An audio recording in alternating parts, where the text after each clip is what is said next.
Well, hello and welcome back. Thanks for coming back.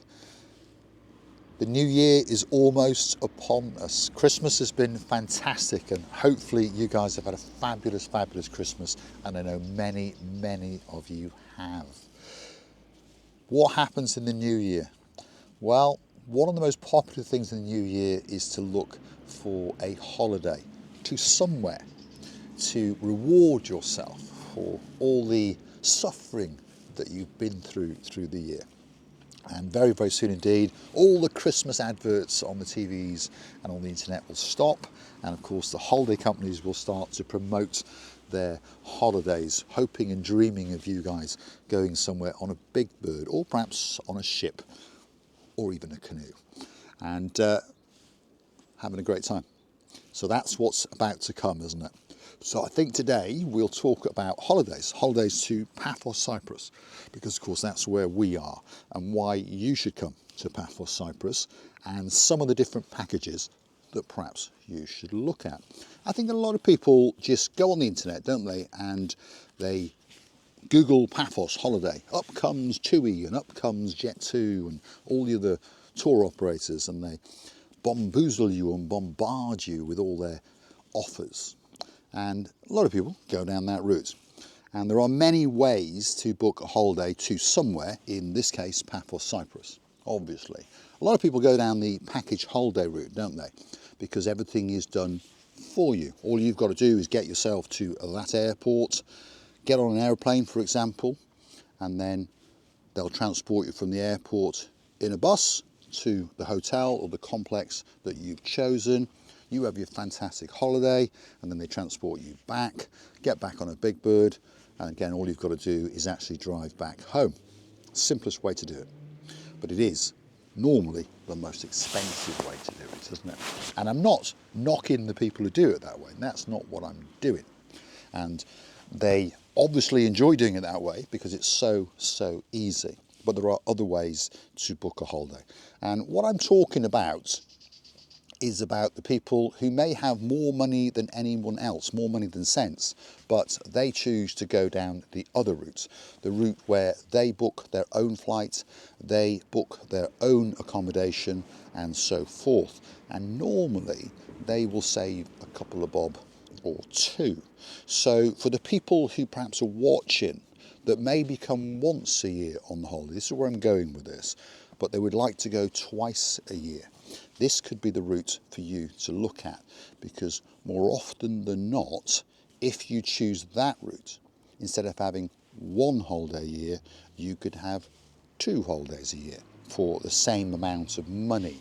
And that's what it's all about, isn't it? Having a great life, a more relaxed life, and more holidays, because that's what everyone wants, isn't it? More time off, but yet only spending the same-ish amount of money.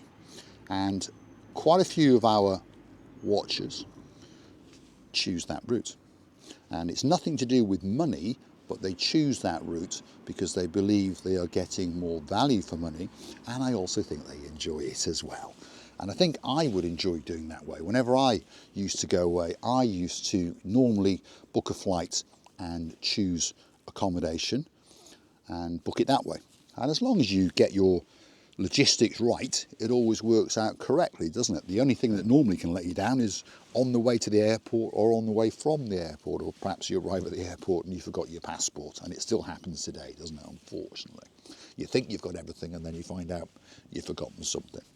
So, talking about self-catering, I suppose, is what we probably would call it, isn't it? Yeah.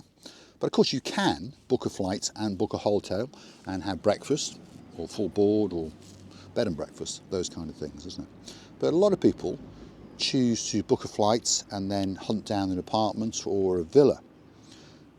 And that is probably the way forward, I think. I think the way forward in time with the power of the internet and communications, because remember, you now are able to, I mean, people don't do this, but you could actually Google around in Paphos, for example, and find 1 or 2 complexes. You think, well, I quite like that one, and I quite like that one. Normally, on the Google page that you found it on, there's directions to it and there's a map, so that shows you exactly where it is. If you don't understand where it is, perhaps message us and we'll tell you where it is. But normally their address is there, and normally their telephone number is there. And I know what you're going to say, well, perhaps they won't speak English. Well, the odds are if they're a holiday resort, there will be someone on the reception that speaks English. So why not, this is a bit of a gamble, obviously, but why not phone them up and say to them, look, I'm thinking about coming to Paphos and I want to stay at your complex from, I don't know, the 14th of March until the 21st of March. I want to be in Paphos for the grand opening of the Marika and Me Lounge Bar on the 15th of March, hence why you've got to be here by the 14th, obviously. Well, you could come late, couldn't you? It's not a problem. We'll let you in, that's for sure. But what I'm saying is you could phone them up and say, look, I'm thinking about coming on the 14th of March till the 21st of March, 7 nights I think that is. How much would you charge me? And sometimes you may be shocked that they may say to you, well, that's 350 euros. If you went via TUI or Jet2 or some other tour operator in exactly the same complex on exactly the same dates, all right, they're muddling it up, aren't they, with airport transfer and the aeroplane price and insurance and all these kind of things. But you might find that they're charging you double that, and they have to be, because they've got to make money. So often, if you can get direct to the complex, which in today's modern world you can, before you couldn't, but now you can. And I'm going to reference two naughty boys, that's Baron Jeremy and Baron Simon, who come out to Cyprus twice a year. I think this forthcoming year it'll be 3 times a year. And they always stay at an apartment complex, literally in the harbour. And they have a bit of hopscotch around because they normally come for 3 to 4 weeks. 1 week they might stay in this apartment, and then the next week they might stay in that apartment, and then the last 2 weeks they might stay in that apartment again. But it's in the same complex. This is the point I'm coming to. And the figures they talk about are anything from 30 to 50 euros per day for the two of them. So that seems to me to be very, very reasonable indeed. And then of course they're booking their flights because they know they're going to come, so they book their flights well in advance, and on some occasions they are booking their flights both ways, here and back, for around about 100 euros. So if you work that out, these guys are coming to stay in Cyprus for anywhere between 2 weeks and a month for around about 1,000 euros each. Now that is pretty cheap, because to be honest, if you were in the UK for 2 weeks to a month, just your living expenses would probably be the same. So they're pretty clever. Princess Tracy is another one who does it as well. She's a financial whiz girl and works as a financial manager for a company.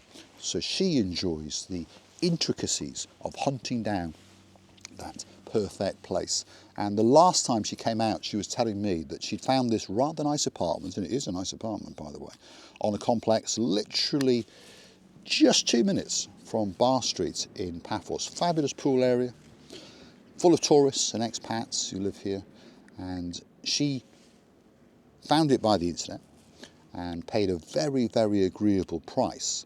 But then when she arrived, she met around the pool another lady that owned a townhouse who just happened to own another one as well. And that deal was done, and that deal was done even cheaper for the next time, because you've missed out all of the middlemen, all of the middle women, all the middle boys and all the middle girls. Everyone's been missed out, and you're now dealing directly with the person that owns it. And they haven't got to pay any commissions to Airbnb. They haven't got to pay anyone to TUI or Jet2. Hence, they are actually getting more money, even though you're saving money. It's a crazy, crazy world. And that's the power of the internet. So, not for everybody, I know that. But a lot of people like to, shall we say, work to get their holiday. And I think that those people actually enjoy their holiday more. And that's because like with all of us, they believe they've got much, much better value for money. So perhaps in these days off that we've all got, isn't it, go and have a look on the internet and start Googling complexes in and around Paphos. Start writing their numbers down. Start a short list of which ones you think. Choose 3 that you think will be the perfect place for you, and phone them up or email them. And I'll bet you that you could come up with some special deal. And then go book a flight with TUI, Jet2. And there are 1 or 2 others, aren't there?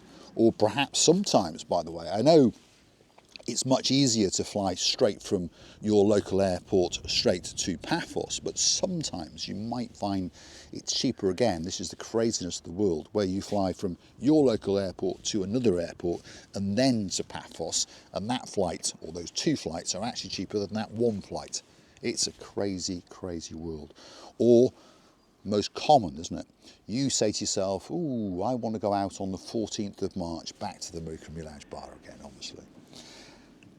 And the flight, let's say, is £100 to come from Manchester to Paphos. But on the 13th of March, it's only £69. Interesting, isn't it? Often we fixate on certain dates, certain times of the year, and hence we pay a small fortune for our holiday. Now, I know if you've got children, there are problems, but of course that's what the tour operators know as well, isn't it? So they make it easy for you, they do, but of course they make you pay for it. So school holidays, again, hunt around, spend an hour on the internet, finding 1 or 2 hotels, 1 or 2 resorts that you think you'd like. Perhaps you've been to them before, and then phone them up and see what they've got to say. And I got a feeling 1 or 2 people who put in that legwork might be surprised. And the savings can be quite a lot. And we are talking, you know, over a 2-week period here, we're talking 500, 600, £1,000. In other words, you're spending money is what you could be saving.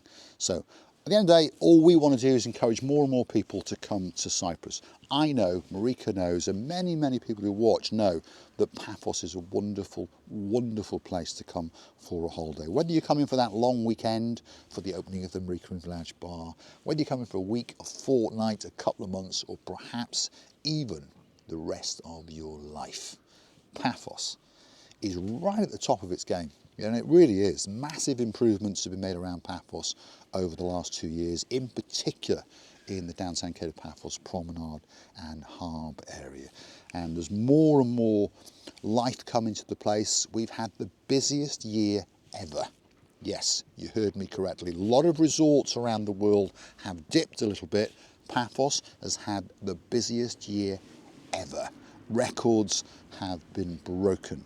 And I got a feeling that this year is going to break another record. So, if you like what you see, hit the like, smash that subscribe. Please don't forget to keep on coming back. And please don't forget to guide me in the comments what you'd like me to talk about. It's that simple. You drop in the comments, and if I think it's an interesting subject, I'll talk about it and even mention you guys along the way. So, I'll leave you with a view.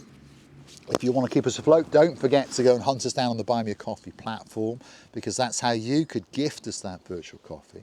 That's how you can keep us lubricated and warm on these winter days in downtown Paphos. Temperature today is only 14 degrees and it's 10 o'clock in the morning. So please, please feel very, very sorry for Mr. Paul. Big shout out to a lady in downtown Yorkshire, Lady Enid. I wish you a fantastic, fabulous, fabulous day in downtown Yorkshire. And hopefully there's none of that white stuff around while you're going out doing your shopping on that interim period between Christmas and the new